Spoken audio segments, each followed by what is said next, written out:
नमस्ते प्यारे साथियों, कैसे हैं आप सभी। आशा करता हूं बहुत ही अच्छे होंगे और अच्छे से पढ़ाई कर रहे होंगे। दोस्तों, आज हम आप सबके समक्ष घटना चक्र का जूनियर सहायक अध्यापक परीक्षा हेतु हिंदी भाषा का प्रैक्टिस सेट 2 लेके आए हैं। दोस्तों, हम लोग पहला प्रैक्टिस सेट देख चुके हैं जो मेरे यूट्यूब चैनल के प्ले लिस्ट पर पड़ा हुआ है, आप उसे प्राप्त कर देख सकते हैं। इसके अलावा दोस्तों, आप लोगों में से कई लोगों ने कमेंट करके कहा मुझसे कि सर आप दिन में कम से कम 2 प्रैक्टिस सेट लाइए। आप लोगों के कहने पर दोस्तों हम 1 प्रैक्टिस सेट सुबह और 1 प्रैक्टिस सेट शाम, दिन में 2 प्रैक्टिस सेट लाएंगे जब तक आप लोगों का परीक्षा नहीं हो जाता है। ठीक दोस्तों, चलिए देर न करते हुए शुरू करते हैं क्वेश्चन नंबर 1 से। यदि मेरा वीडियो आप सभी लोगों को अच्छा लगे तो लाइक करें और सब्सक्राइब करें। दोस्तों, आप लोग मुझे कमेंट करके बताइएगा आप लोगों का कितना क्वेश्चन सही हुआ है। दोस्तों, आप लोग प्रयास करिएगा आप लोगों का कम से कम 90 क्वेश्चन हो। क्वेश्चन नंबर 1 है, हिंदी पत्रकारिता का जन्म निम्नलिखित स्थानों में से कहाँ पर हुआ था? वाराणसी, कानपुर, कलकत्ता या फिर जबलपुर। इसमें ऑप्शन नंबर सी से हो जाएगा, कलकत्ता में हुआ था। चलिए क्वेश्चन नंबर 2 देख लेते हैं। फणीश्वरनाथ रेणु के लिए किसके लिए जाने जाते हैं? नाटक के लिए, कहानी अनुवाद के लिए, निबंध के लिए या फिर आंचलिक उपन्यास के लिए। इसमें ऑप्शन नंबर डी से हो जाएगा, आंचलिक उपन्यास के लिए जाने जाते हैं। कौन? फणीश्वरनाथ रेणु। चलिए क्वेश्चन नंबर 3 देख लेते हैं हम लोग। निम्नलिखित में किसे रेडियो नाटक तथा रंगमंच नाटक के लिए जाना जाता है? अमृतलाल नागर, हजारी प्रसाद द्विवेदी, बालकृष्ण शर्मा नवीन या फिर जयशंकर प्रसाद। क्वेश्चन नंबर 3 का ऑप्शन नंबर ए से हो जाएगा, अमृतलाल नागर को जाना जाता है रेडियो नाटक और रंगमंच नाटक के लिए। चलिए क्वेश्चन नंबर हम लोग 4 देख लेते हैं। निबंधों के प्रमुख प्रकारों में निम्नलिखित में से किसे नहीं सम्मिलित किया जाता है? वर्णनात्मक, विचारात्मक, भावात्मक या फिर सकारात्मक। दोस्तों, इसमें ऑप्शन नंबर सी से हो जाएगा, सकारात्मक को शामिल नहीं किया जाता जबकि तीनों को शामिल किया जाता है। चलिए क्वेश्चन नंबर हम लोग 5 देख लेते हैं। क्वेश्चन नंबर 5 क्या है? मैं बचपन को बुला रही थी, बोल उठी बिटिया मेरी, किसकी काव्य पंक्ति है? महादेवी वर्मा की, सुभद्रा कुमारी चौहान की, तारा पांडे की या फिर सुमित्रा नंदन पंत की। क्वेश्चन नंबर 5 का ऑप्शन नंबर बी से हो जाएगा, सुभद्रा कुमारी चौहान की यह पंक्ति है। चलिए क्वेश्चन नंबर हम लोग 6 देख लेते हैं। हल्दी घाटी काव्य रचना निम्न में से किस कवि की है? श्याम नारायण पांडे की है, मुकुटधर पांडे की है या फिर सोहनलाल द्विवेदी की है या फिर सुभद्रा कुमारी चौहान की। इसमें ऑप्शन नंबर ए से हो जाएगा, श्याम नारायण पांडे की है। चलिए क्वेश्चन नंबर हम लोग 7 देख लेते हैं। महादेवी वर्मा द्वारा लिखित पथ के साथी में निम्नलिखित में से किस साहित्यकार का संस्मरण नहीं है? मैथिली शरण गुप्त, रविंद्रनाथ टैगोर, सूर्यकांत त्रिपाठी निराला या फिर अयोध्या सिंह उपाध्याय हरिऔध। इसमें ऑप्शन नंबर डी से हो जाएगा, अयोध्या सिंह उपाध्याय हरिऔध। चलिए क्वेश्चन नंबर हम लोग 8 देख लेते हैं। गोद लिए तुलसी फिरे, तुलसी सो सुत होय पंक्ति के लेखक कौन सा भक्त कवि है? सूरदास हैं, रसखान हैं, रहीम हैं या फिर नरहरिदास हैं। इसमें ऑप्शन नंबर सी से हो जाएगा, रहीम दास। चलिए क्वेश्चन नंबर हम लोग 9 देख लेते हैं। क्वेश्चन नंबर 9 क्या है? आचार्य रामचंद्र शुक्ल प्रेमाख्यान परंपरा की पहली रचना किसे मानते हैं? सत्यवती कथा, चंदायन या फिर मृगावती या फिर हंसावली। इसमें ऑप्शन नंबर सी से हो जाएगा, मृगावती को मानते हैं। चलिए क्वेश्चन नंबर हम लोग 10 देख लेते हैं। केशव कही ना जाय का कहिए पंक्ति की रचनाकार कौन है? आचार्य केशवदास हैं, सूरदास हैं, तुलसीदास हैं या फिर रहीमदास हैं।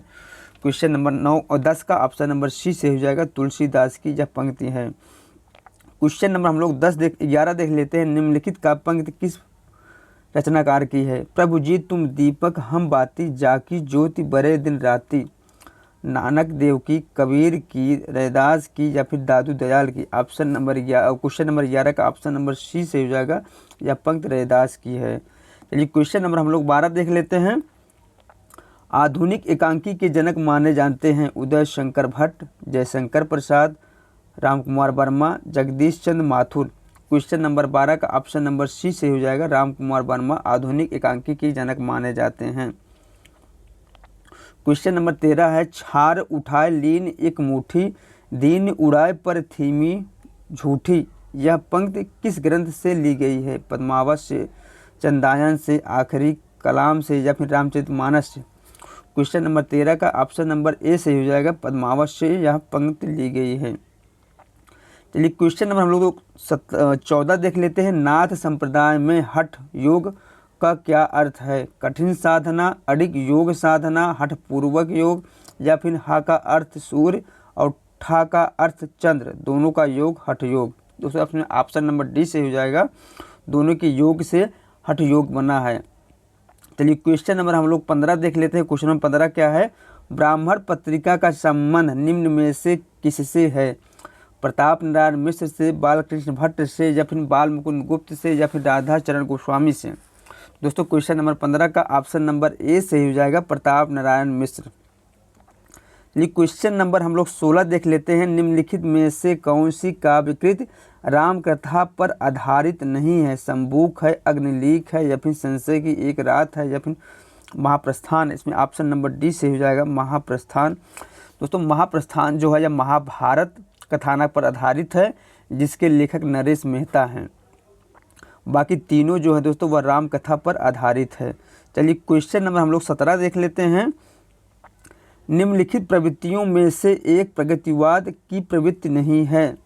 धर्म, ईश्वर तथा व्यक्तिवाद में आस्था, सामाजिकता का आग्रह, शोषित वर्ग के प्रति सहानुभूति एवं शोषक वर्ग के प्रति घृणा, जनमानस के प्रति लोक मंगल की कामना। दोस्तों इसमें ऑप्शन नंबर डी भी सही है, प्रगतिवाद की प्रवृत्ति रही है ये, डी भी और सी भी और बी भी। जबकि दोस्तों धर्म, ईश्वर तथा व्यक्तिवाद की आस्था ना होकर अनास्था होगी, इसलिए ऑप्शन नंबर दोस्तों ए सही हो जाएगा। तो दोस्तों पूछा कौन सी प्रवृत्ति नहीं रही है। चलिए क्वेश्चन नंबर हम लोग 18 देख लेते हैं। क्वेश्चन नंबर 18 क्या है? बद्री नारायण चौधरी प्रेमघन ने आनंद कदामनी का प्रकाशन किया है कलकत्ता से, प्रयाग से, मिर्जापुर से, या फिर ग्वालियर से। तो क्वेश्चन नंबर 18 का ऑप्शन नंबर सी सही हो जाएगा, मिर्जापुर से इन्होंने इस पत्रिका का संपादन किया है। किसका? आनंद कदामनी का। किस सन में? 1881 ईस्वी में। चलिए क्वेश्चन नंबर हम लोग 19 देख लेते हैं। आखिरी चट्टान तक रचना के लेखक कौन है? मोहन राकेश हैं, अमृत राय हैं, रंगे राघव हैं, या फिर राहुल संकृतायन हैं। क्वेश्चन नंबर 19 का ऑप्शन नंबर ए से हो जाएगा, मोहन राकेश। चलिए क्वेश्चन नंबर हम लोग 20 देख लेते हैं। माटी की मूर्ति के लेखक कौन हैं? पंडित लोचन प्रसाद पांडे हैं, राम वृक्ष बेनीपुरी हैं, राय देवी प्रसाद पूर्ण है, या फिर गया प्रसाद शुक्ल स्नेही हैं। क्वेश्चन नंबर 20 का ऑप्शन नंबर 20 सही हो जाएगा, राम वृक्ष बेनीपुरी है माटी की मूर्ति के लेखक। चलिए क्वेश्चन नंबर हम लोग 21 देख लेते हैं। चौपट चपेट नाटक के लेखक हैं? भारतेंदु हैं, नाथूराम शर्मा हैं, प्रेमघन हैं, या फिर किशोरी लाल गोस्वामी हैं। इसमें ऑप्शन नंबर डी से हो जाएगा, किशोरी लाल गोस्वामी चौपट चपेट नाटक के लेखक हैं। क्वेश्चन नंबर 22 है। मछली घर नामक काव्य संग्रह के संपादक कौन है? दूधनाथ सिंह है, विजय देवनारायण शाही हैं, लक्ष्मीकांत वर्मा है, या फिर धर्मवीर भारती हैं। क्वेश्चन नंबर 25 का ऑप्शन नंबर 20 सही हो जाएगा, विजय देवनारायण शाही हैं मछली घर नामक काव्य संग्रह के संपादक। ठीक दोस्तों विजय देवनारायण शाही जो हैं वह साठोत्तरी कविता के लेखक हैं। चलिए क्वेश्चन नंबर हम लोग 23 देख लेते हैं। कोठरी की बात कहानी उद्धृत है, इसके लेखक कौन है? अज्ञेय है, निर्मल वर्मा है, कृष्णा सुबाती हैं, या फिर रजनी गुप्ता है। दोस्तों क्वेश्चन नंबर 23 का ऑप्शन नंबर ए सही हो जाएगा। यह कहानी जो है दोस्तों अज्ञेय की है। चलिए क्वेश्चन नंबर हम लोग 24 देख लेते हैं। निम्नलिखित में से कौन सी कहानी चंद्रधर शर्मा गुलेरी कृत नहीं है? तो दोस्तों सुखमय जीवन, बुद्ध काटा और उसने कहा था, ये तीनों कहानी जो है चंद्रधर शर्मा गुलेरी की है, जबकि 11 वर्ष का समय इनकी रचना नहीं है। यह दोस्तों किसकी कहानी है? यह है आचार्य रामचंद्र शुक्ल जी का। चलिए क्वेश्चन नंबर हम लोग 25 देख लेते हैं। कबीर वाड़ी के डिक्टेटर थे कथन के लेखक हैं? रामचंद्र शुक्ल, गोविंद त्रिगुड़ायत, या फिर हजारी प्रसाद त्रिवेदी, या फिर रामचंद्र तिवारी। दोस्तों क्वेश्चन नंबर 25 का ऑप्शन नंबर सी से हो जाएगा, हजारी प्रसाद त्रिवेदी कबीर को वाणी का डिक्टेटर कहते हैं। क्वेश्चन नंबर हम लोग 26 देख लेते हैं। तिलचट्टा नाटक के लेखक कौन है? मुद्रा राक्षस हैं, सुरेंद्र वर्मा हैं, मोहन राकेश हैं या फिर सत्यव्रत सिन्हा? इसमें ऑप्शन नंबर ए सही हो जाएगा, मुद्रा राक्षस हैं। दोस्तों क्वेश्चन इससे पूछा जाता है तिलचट्टा किसका प्रतीक है?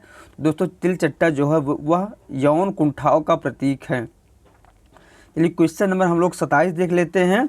उनका सारा काव्य समन्वय की विराट चेष्टा है। तुलसीदास के संबंध में यह कथन इनमें से किसका है, किस लेखक का? रामचंद्र शुक्ल का है, नागेंद्र का है, हजारी प्रसाद द्विवेदी का है या फिर नंद द्वारे वाजपेयी का? इसमें ऑप्शन नंबर सी से हो जाएगा। यह जो कथन दोस्तों वह है हजारी प्रसाद द्विवेदी का। चलिए क्वेश्चन नंबर हम लोग 28 देख लेते हैं। एक कहानी यह भी आत्मकथा की लेखिका कौन है? रामारिका गुप्ता है, मन्नू भंडारी हैं, कुसुम अंसल है या फिर प्रभा खेतान है? दोस्तों क्वेश्चन नंबर 28 का ऑप्शन नंबर बी सही हो जाएगा, मन्नू भंडारी हैं। चलिए क्वेश्चन नंबर हम लोग 29 देख लेते हैं। आचार्य रामचंद्र शुक्ल जी ने हिंदी साहित्य के आधुनिक काल को किस नाम से अभिहित किया है? वर्तमान काल, गद्य काल, उत्थान काल या फिर इनमें से कोई नहीं? इसमें ऑप्शन नंबर बी सही हो जाएगा। आचार्य शुक्ल जी ने आधुनिक काल को गद्य काल नाम से अभिहित किया है। चलिए क्वेश्चन नंबर हम लोग 30 देख लेते हैं। निम्नलिखित में से कौन रामानंद की शिष्य परंपरा में नहीं है? कबीरदास, नरहरिदास, रैदास या फिर मलूकदास? इसमें ऑप्शन नंबर सी सही हो जाएगा। मलूकदास जो है रामानंद की शिष्य परंपरा में नहीं आते, बाकी तीनों जो हैं वह रामानंद की शिष्य परंपरा में आते हैं। चलिए क्वेश्चन नंबर हम लोग 31 देख लेते हैं। क्वेश्चन नंबर 31 क्या है? सरस्वती पत्रिका का प्रकाशन वर्ष क्या है? बताइए दोस्तों, सरस्वती पत्रिका का प्रकाशन वर्ष क्या है? 1905 है, 1903 है, 1902 है या फिर 1900 ईस्वी है? तो दोस्तों सरस्वती पत्रिका का प्रकाशन 1900 ईस्वी है। क्या दोस्तों? 1900 ईस्वी है। दोस्तों आप लोग मुझे कमेंट करके बताएंगे कि 1903 ईस्वी में सरस्वती पत्रिका का संपादक का कार्यभार किसने संभाला था। ठीक दोस्तों, चलिए क्वेश्चन नंबर हम लोग 32 देख लेते हैं। निम्नलिखित में से किस पत्रिका का संबंध भारतेंदु हरिश्चंद्र से नहीं है? कवि वचन सुधा, हरिश्चंद्र मैगजीन, बाल बोधनी या फिर ब्राह्मण? तो दोस्तों भारतेंदु हरिश्चंद्र का कवि वचन सुधा, हरिश्चंद्र मैगजीन और बाल बोधनी तीनों रचना इनकी थी, जबकि ब्राह्मण जो है इनकी रचना नहीं थी। इसलिए दोस्तों क्वेश्चन नंबर 32 का ऑप्शन नंबर डी से हो जाएगा। ब्राह्मण पत्रिका दोस्तों प्रताप नारायण मिश्र के थे, इसके संपादक थे।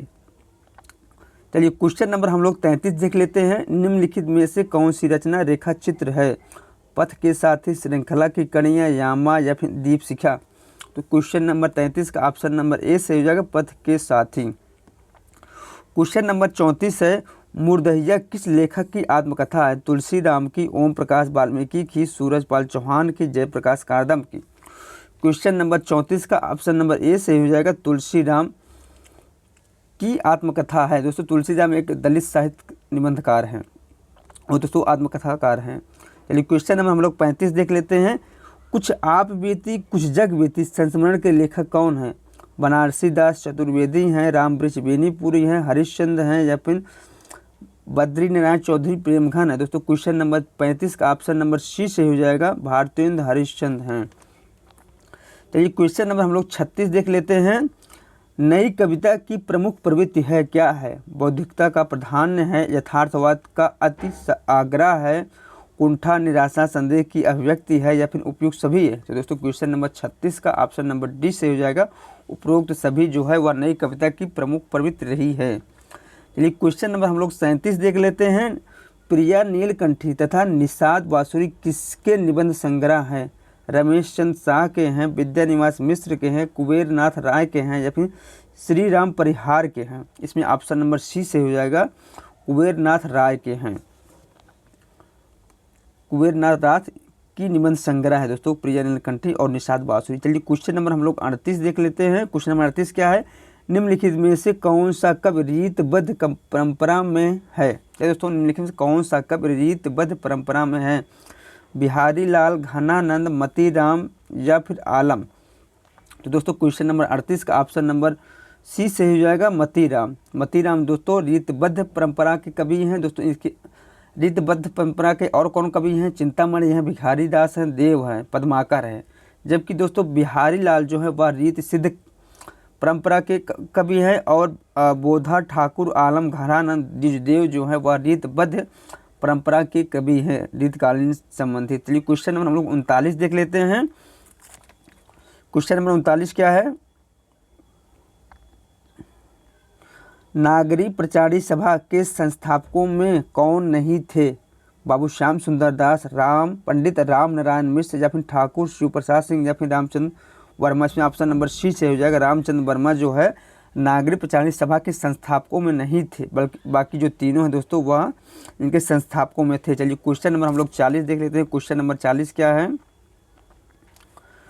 कविता करके तुलसी न लसे, कविता लसी पा तुलसी की कला। तुलसीदास जी के लिए यह प्रशस्ति वचन इनमें से किसका है?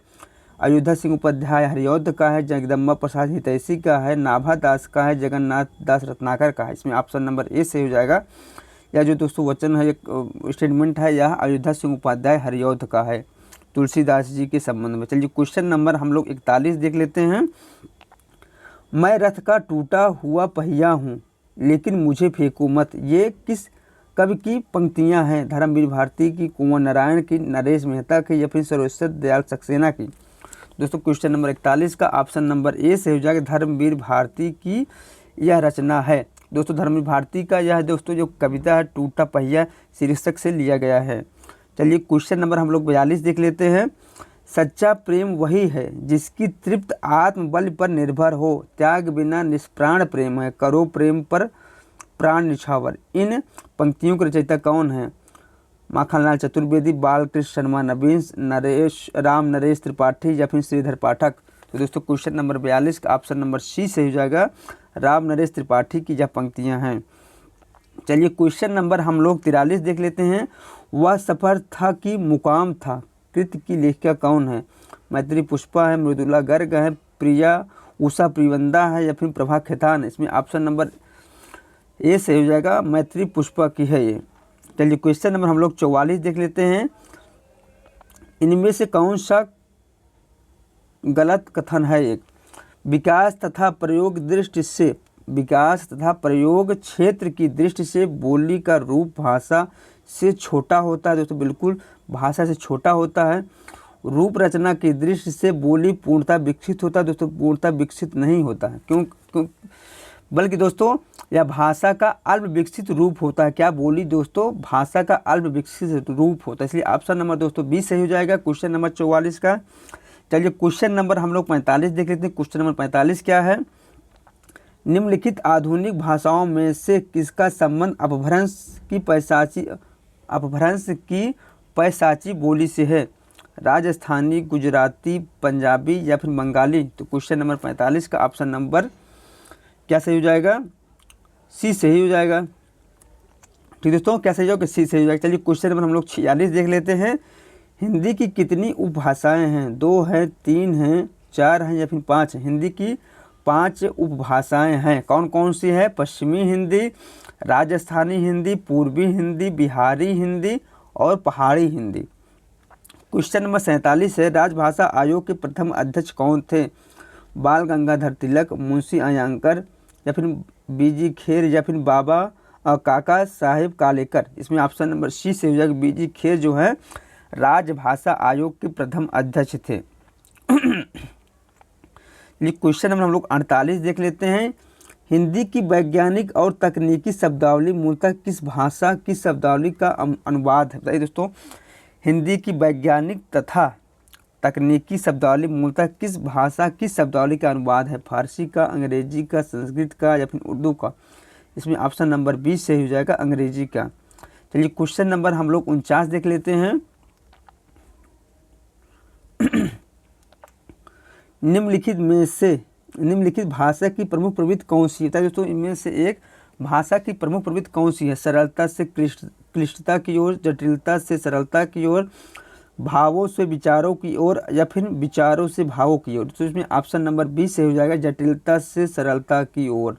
दोस्तों जटिलता से सरलता की ओर। चलिए क्वेश्चन नंबर हम लोग 50 देख लेते हैं। क्वेश्चन नंबर 50 क्या है? किस देश या फिर इस देश या किस देश में हिंदी भाषा का प्रयोग लिखने व बोलने में किया जाता है? दोस्तों किस भाषा में, किस देश में हिंदी भाषा का प्रयोग लिखने व बोलने में किया जाता है? ऑस्ट्रेलिया, दक्षिण अमेरिका, पाकिस्तान या फिर मॉरिशस। इसमें ऑप्शन नंबर डी से हो जाएगा मॉरिशस में। चलिए क्वेश्चन नंबर हम लोग 51 देख लेते हैं। विभाषा एक प्रांत या देश में प्रचलित होती है। महाप्रांत में, उप प्रांत में, लघु प्रांत में या फिर विशाल प्रांत। उसमें ऑप्शन नंबर बी से हो जाएगा विभाषा एक प्रांत या उप प्रांत में प्रचलित होती है। क्वेश्चन नंबर 51 का ऑप्शन नंबर बी से हो जाएगा। चलिए क्वेश्चन नंबर हम लोग 52 देख लेते हैं। रामचरितमानस की भाषा क्या है? अवधी है, ब्रज है, खड़ी बोली है या फिर भोजपुरी है? दोस्तों हम सभी लोग जानते हैं रामचरितमानस की जो भाषा है वह है अवधी या तुलसीदास द्वारा रचित है। दोस्तों आप लोग मुझे कमेंट करके बताइएगा कि आचार्य रामचंद्र शुक्ल जी ने तुलसीदास के कितने ग्रंथों की संख्या प्रमाणिक मानी है। चलिए क्वेश्चन नंबर हम लोग 53 देख लेते हैं। क्वेश्चन नंबर 53 क्या है? हमीरपुर में बोली, दोस्तों हमीरपुर में कौन सी बोली प्रचलित है? बुंदेली है, कन्नौजी है, ब्रजभाषा है या फिर मौलवी है? दोस्तों क्वेश्चन नंबर 53 का ऑप्शन नंबर जो है 1 से हो जाएगा बुंदेली। इसके अलावा दोस्तों हमीरपुर, झांसी, जालौन, बादा और महोबा में बुंदेली बोली जाती है, जो सौरसेनी के अंतर्गत आती है, पश्चिमी हिंदी के अंतर्गत जिसे कह सकते हैं। चलिए क्वेश्चन नंबर हम लोग 54 देख लेते हैं। राजमती इनमें से किस काव्यकृत की नायिका है? कीर्ति पताका, आल्हा खंड, बीसल देव रासो या फिर रडमल छन? तो दोस्तों क्वेश्चन नंबर 54 का ऑप्शन नंबर सी से हो जाएगा बीसल देव रासो की नायिका है राजमती। क्वेश्चन नंबर 55 है। निम्नलिखित काव्य कृतियों में से किसकी रचयिता मीराबाई नहीं है? गीत गोविंद टीका, प्रेम तत्व निरूपण, राग गोविंद या फिर नरसिंह जी का मायरा? तो दोस्तों प्रेम तत्व निरूपण इनकी रचना नहीं, बाकी जो तीनों रचनाएं हैं वह मीराबाई की रचना है। प्रेम तत्व निरूपण जो है दोस्तों वह कृष्णदास की रचना है। चलिए क्वेश्चन नंबर हम लोग 56 देख लेते हैं। रीतकाल के किस कवि ने अपनी कविताओं में ऋतुओं और त्योहारों के साथ जीवन को खूबसूरती के साथ मिलाया है? बिहारी ने, घनानंद ने, देव ने या फिर पद्माकर ने? दोस्तों क्वेश्चन नंबर 56 का ऑप्शन नंबर डी से हो जाएगा पद्माकर जी ने। चलिए क्वेश्चन नंबर हम लोग 57 देख लेते हैं। निम्नलिखित में से कौन सी रचना देव की नहीं है? कवि कुल कल्पतरु है, भावविलास है, अष्टयाम है या फिर भवानी विलास है? इसमें ऑप्शन नंबर ए से हो जाएगा कवि कुल कल्पतरु। या दोस्तों रचना देव की नहीं, बाकी तीनों रचनाएं जो है वह देव कवि की हैं। कवि कुल कल्पतरु रचना किसकी है दोस्तों? वह है चिंतामणि की। चलिए क्वेश्चन नंबर हम लोग 58 देख लेते हैं। सूर समाना चंद में दहु किया घर एक, यह काव्य पंक्ति किसकी है? सूरदास की है, कबीरदास की है, चंद बरदाई की है या फिर जायसी की है? तो दोस्तों क्वेश्चन नंबर 58 का ऑप्शन नंबर बी से ही हो जाएगा कबीरदास की यह पंक्ति है। क्वेश्चन नंबर हम लोग 59 देख लेते हैं। निम्नलिखित में से कौन सा मूल दीर्घ स्वर नहीं है? तो दोस्तों बड़ा आ, बड़ी ई, छोटा ऊ जो है वह दीर्घ स्वर है, जबकि ओ जो है दोस्तों वह संयुक्त स्वर है। क्या है? संयुक्त स्वर। संयुक्त स्वर और कौन कौन से? ए, आई, ओ, आ संयुक्त स्वर है, जबकि छोटा आ, छोटी ई, छोटा ऊ और री है जो है वह हास्य स्वर है। चलिए क्वेश्चन नंबर हम लोग 60 देख लेते हैं। क्वेश्चन नंबर 60 क्या है? क्वेश्चन नंबर 60 क्या है दोस्तों?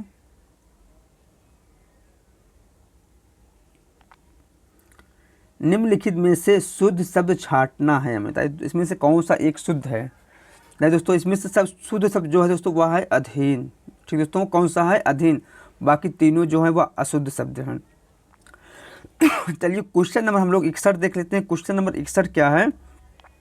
यथाविधि में कौन सा समास है? कर्मधारय समास है, अव्ययी भाव समास है, द्विगु समास है या फिर तत्पुरुष समास है? तो क्वेश्चन नंबर 61 का जो समाज विग्रह होगा या यथाविधि का वह होगा क्या होगा? विधि के अनुसार यह अव्ययी भाव समास है। इसमें ऑप्शन नंबर बी से हो जाएगा। चलिए क्वेश्चन नंबर हम लोग 62 देखते हैं। हिंदू पूजो देहरा मुसलमान मस्जिद किस कवि की पंक्ति है? बताइए दोस्तों यह किस कवि की पंक्ति है? कबीर की है, नामदेव की है, रैदास की है या फिर सुंदरदास की है? तो हिंदू पूजे देहरा मुसलमान मस्जिद नामदेव की यह पंक्ति है। चलिए क्वेश्चन नंबर हम लोग 63 देख लेते हैं। ज्ञानदीप के रचयिता हैं कासिम शाह हैं, जायसी हैं, मंझन हैं या फिर शेख नबी हैं। तो क्वेश्चन नंबर 63 का ऑप्शन नंबर डी से हो जाएगा, शेख नबी हैं। चलिए क्वेश्चन नंबर 64 देख लेते हैं हम लोग। गोस्वामी जी के प्रादुर्भाव को हिंदी काव्य क्षेत्र में एक चमत्कार समझना चाहिए, यह कथन किस आलोचक का है? रामविलास शर्मा का है, आचार्य रामचंद्र शुक्ल जी का है, हजारी प्रसाद द्विवेदी जी का है या फिर नंदुलारी वाजपेयी का है? तो दोस्तों क्वेश्चन नंबर 64 का ऑप्शन नंबर बी से हो जाएगा, शुक्ल जी का है। ये क्वेश्चन नंबर हम लोग 65 देख लेते हैं। संस्कृत से हिंदी में प्रयुक्त मूल शब्द से वर्तमान अस्थायी तद्भव रूप तक पहुँचने के मध्य में संस्कृत के अशुद्ध या टूटे फूटे स्वरूप में प्रयुक्त होने वाले शब्द क्या कहलाते हैं? तत्सम कहलाते हैं, विदेशी कहलाते हैं, देशज कहलाते हैं या फिर अर्ध तत्सम कहलाते हैं? दोस्तों इसमें ऑप्शन नंबर डी से हो जाएगा, अर्ध तत्सम कहलाते हैं। दोस्तों अग्नि जो है वह तत्सम है और अगिन जो है वह अर्ध तत्सम है, जबकि आग जो है वह तद्भव है। ठीक दोस्तों क्या कहलाते हैं? अर्ध तत्सम कहलाते हैं। चलिए दोस्तों हम लोग क्वेश्चन नंबर हम लोग 66 देख लेते हैं। निम्नलिखित में से कौन सा शब्द अरण्य का पर्यायवाची शब्द नहीं है? कांतार हैं, विपिन है, कानन है या फिर सुरभोग है? तो क्वेश्चन नंबर 66 का ऑप्शन नंबर सी से हो जाएगा, सुरभोग जो है वह अरण्य का पर्यायवाची नहीं है, बाकी तीनों जो है अरण्य के पर्यायवाची हैं। सुरभोग जो है वह अमृत का पर्यायवाची शब्द है। चलिए क्वेश्चन नंबर हम लोग 67 देख लेते हैं। अनुपम का पर्यायवाची शब्द है, स्वर्गीय है, लौकिक है, पार्थिव है या फिर अद्वितीय है? तो इसमें ऑप्शन नंबर डी से हो जाएगा, अद्वितीय जो है वह अनुपम का पर्यायवाची शब्द है। चलिए क्वेश्चन नंबर हम लोग 68 देख लेते हैं। छंद के अंगों के आधार पर गण किसे कहते हैं? 3 वर्णों के समूह को, 2 वर्णों के समूह को, 4 वर्णों के समूह को या फिर इनमें से कोई नहीं? इसमें ऑप्शन नंबर 3 सही हो जाएगा, ये सही हो जाएगा, 3 वर्णों के समूह को गण कहते हैं। चलिए क्वेश्चन नंबर हम लोग 69 देख लेते हैं। अलंकारों की महत्ता के संबंध में इनमें से कौन सा कथन सही नहीं है? दोस्तों इनमें से कौन सा कथन जो है वह सही नहीं है? अलंकारों को काव्य सौंदर्य में वृद्धि होती है, अलंकारों से काव्य सौंदर्य में वृद्धि होती है, अलंकारों के बिना काव्य रचना संभव नहीं है, अलंकार काव्य सौंदर्य उत्पन्न करते हैं या फिर अलंकारों से काव्य में रोचकता और प्रभावशीलता आती है? दोस्तों क्वेश्चन नंबर 69 का ऑप्शन नंबर सी से हो जाएगा, अलंकार काव्य सौंदर्य उत्पन्न करते हैं। दोस्तों उत्पन्न करते नहीं बल्कि वृद्धि करते हैं। ठीक दोस्तों अलंकार जो है वह काव्य सौंदर्य में वृद्धि करते हैं। चलिए क्वेश्चन नंबर हम लोग 70 देख लेते हैं। क्वेश्चन नंबर 70 क्या है? निम्नलिखित में से कौन सा अलंकार का भेद एक नहीं है? शब्दालंकार, अर्थालंकार, छंदालंकार या फिर उभयालंकार? इसमें ऑप्शन नंबर बी से हो जाएगा, छंदालंकार जो है अलंकार के भेद नहीं, बाकी तीनों जो है वह अलंकार के भेद हैं। चलिए क्वेश्चन नंबर हम लोग 71 देख लेते हैं। प्रज्ञ में उपसर्ग है, परा है, परा है या फिर प्र है या फिर परि है या फिर प्र है? इसमें ऑप्शन नंबर बी से हो जाएगा, प्र जो है दोस्तों वह प्रज्ञ में उपसर्ग है। क्वेश्चन नंबर 71 का ऑप्शन नंबर बी से हो जाएगा। चलिए क्वेश्चन नंबर हम लोग 72 देख लेते हैं। अप उपसर्ग में दिए गए विकल्पों में से किसके साथ जो है प्रयुक्त हो सकता है? राम के साथ, मान के साथ, जय के साथ या फिर रण के साथ? दोस्तों अब जो उपसर्ग बन के बनेगा तो वह दोस्तों बन जाएगा क्या? अपमान। ठीक दोस्तों मान में दोस्तों अब जुड़ जाएगा तो वह हो जाएगा अपमान, इसलिए ऑप्शन नंबर दोस्तों बी सही हो जाएगा। चलिए क्वेश्चन नंबर हम लोग 73 देख लेते हैं। रसो वै सह, रस से संबंधित यह कथन का उल्लेख इनमें से किस ग्रंथ में हुआ है? ऋग्वेद में, अग्नि पुराण में या फिर तैत्तिरीय उपनिषद में या फिर नाट्यशास्त्र में? इसमें ऑप्शन नंबर सी से हो जाएगा, तैत्तिरीय उपनिषद में प्रयुक्त हुआ है। चलिए क्वेश्चन नंबर हम लोग 74 देख लेते हैं। वाक्य में किसके विषय में कहा जाता है वह क्या है? उद्देश्य है, विधेय है, वाक्य विस्तार है या फिर इनमें से कोई नहीं? इसमें ऑप्शन नंबर ए सही हो जाएगा, उद्देश्य है। चलिए क्वेश्चन नंबर हम लोग 75 देख लेते हैं। इनमें से कौन सा पुल्लिंग शब्द स्त्रीलिंग शब्द में प्रत्यय लगाने से बना है? मर्दाना, बुढ़ापा, भेड़ा या फिर विदुर। इसमें ऑप्शन नंबर सी से हो जाएगा भेड़ा में। चलिए क्वेश्चन नंबर हम लोग 76 देख लेते हैं। कारक के कितने भेद होते हैं? बताइए दोस्तों, कारक के कितने भेद होते हैं? 5 भेद होते हैं, 6 भेद होते हैं, या फिर 7 भेद होते हैं, या फिर 8 भेद होते हैं? दोस्तों हम सभी लोग जानते हैं कारक के दोस्तों 8 भेद होते हैं। ऑप्शन नंबर डी से हो जाएगा। चलिए क्वेश्चन नंबर हम लोग 77 देख लेते हैं। प्लूत स्वर कौन सा है? बताइए दोस्तों, इसमें से प्लूत स्वर कौन सा है? दोस्तों इसमें ऑप्शन नंबर ए से हो जाएगा। ओम जो है वह प्लूत स्वर है। चलिए क्वेश्चन नंबर हम लोग 78 देख लेते हैं। संधियाँ 3 प्रकार की होती हैं, निम्नलिखित में से कौन सा एक संधि का प्रकार नहीं है? स्वर संधि, व्यंजन संधि, विसर्ग संधि या फिर अनुस्वार संधि। तो दोस्तों क्वेश्चन नंबर 78 का ऑप्शन नंबर कौन से हो जाएगा? ऑप्शन नंबर डी से हो जाएगा। अनुस्वार जो है वह संधि का प्रकार नहीं है, बाकी जो तीनों है वह संधि के प्रकार हैं। ठीक दोस्तों, चलिए क्वेश्चन नंबर हम लोग 79 देख लेते हैं। 79, स्वर संधि कितने प्रकार की होती है? 2 प्रकार की, 3 प्रकार की, 4 प्रकार की या फिर 5 प्रकार की? स्वर संधि जो होती है वह दोस्तों होती है 5 प्रकार की। कौन कौन सी? दीर्घ संधि होती है, गुण संधि होती है, वृद्धि संधि होती है, यड संधि होती है और अयाद संधि होती है। तो स्वर संधि के 5 भेद होते हैं। चलिए क्वेश्चन नंबर हम लोग 80 देख लेते हैं। निम्नलिखित शब्दों में से एक वचन कौन सा शब्द है? प्राण है, दर्शन है, ओठ है या फिर तेल है? इसमें ऑप्शन नंबर डी से हो जाएगा। तेल जो है एक वचन शब्द है। चलिए क्वेश्चन नंबर हम लोग 81 देख लेते हैं। विशेषण बताना है, इसमें से कौन सा एक विशेषण है? क्षम है या फिर फेन है या फिर शिक्षा है या फिर भ्रम है? क्वेश्चन नंबर 81 का ऑप्शन नंबर ए सही हो जाएगा। क्षम जो है वो विशेषण शब्द हैं। चलिए क्वेश्चन नंबर हम लोग 82 देख लेते हैं। क्वेश्चन नंबर 82 क्या है? व्याकरण में काल का क्या अर्थ है? अंत है, समय है, पीड़ा है या फिर मृत्यु? इसमें ऑप्शन नंबर बी से हो जाएगा। समय है। चलिए क्वेश्चन नंबर हम लोग 83 देख लेते हैं। सर्वनाम में कुल कितने भेद होते हैं? 5 होते हैं, 6 होते हैं, 7 होते हैं या फिर 8 होते हैं? क्वेश्चन नंबर 83 का ऑप्शन नंबर बी से हो जाएगा। 6 भेद होते हैं सर्वनाम के। ठीक, कौन कौन से होते हैं? पुरुषवाचक सर्वनाम, निजवाचक, निश्चयवाचक, अनिश्चयवाचक, संबंधवाचक और प्रश्नवाचक। ये 6 भेद हैं सर्वनाम के। चलिए क्वेश्चन नंबर हम लोग 84 देख लेते हैं।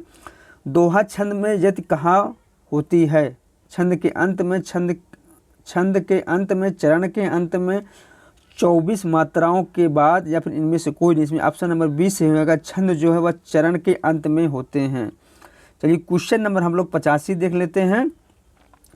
क्रिया के मूल रूप को क्या कहते हैं? पद कहते हैं, रूप कहते हैं, धातु कहते हैं या फिर शब्द कहते हैं? तो क्वेश्चन नंबर 85 का ऑप्शन नंबर सी से हो जाएगा। क्रिया के मूल रूप को धातु कहते हैं। क्वेश्चन नंबर 86 है। आहा, आप आ गए। वाक्य में आहा शब्द क्या है? संज्ञा है, सर्वनाम है, अव्यय है या फिर विशेषण है? दोस्तों इसमें ऑप्शन नंबर सी से हो जाएगा। अव्यय है आहा शब्द। क्वेश्चन नंबर 87 है। निम्नलिखित में से कौन सा शब्द तद्भव नहीं है? दांत, अक्षर नहीं सॉरी दोस्तों, अधर, आँख या फिर कान? दोस्तों क्वेश्चन नंबर 87 का ऑप्शन नंबर बी से हो जाएगा। अधर जो है वह तत्सम शब्द है, बाकी तीनों जो है वह तद्भव शब्द हैं। चलिए क्वेश्चन नंबर हम लोग 88 देख लेते हैं। जलना शब्द में कौन सा प्रत्यय है? अन है, अना है, ना है या फिर आन है? तो क्वेश्चन नंबर 88 का ऑप्शन नंबर 20 से हो जाएगा। अना है। चलिए क्वेश्चन नंबर हम लोग 89 देख लेते हैं। वाच्य के कितने प्रकार हैं? 3 हैं, 4 हैं, 1 है या फिर कोई प्रकार नहीं है? तो दोस्तों हम सभी लोग जानते हैं वाच्य के जो है 3 प्रकार होते हैं। कौन कौन वाच्य होते हैं दोस्तों? कर्मवाच्य होते हैं, कर्तावाच्य, कर्मवाच्य और भाववाच्य। ये 3 वाच्य होते हैं। चलिए दोस्तों हम लोग कुछ पंक्ति दिया गया है, उससे संबंधित हम लोगों को 5 क्वेश्चन देखना है 90 से 94 तक। दोस्तों पंक्ति क्या है? कलम आज उनकी जय बोल, पीकर जिनकी लाल शिखाएं, उगल रही हैं लू लपट दिशाएं, जिनके सिंहनाद से सहमी धरती रही अभी तक डोल। और देख लेते हैं।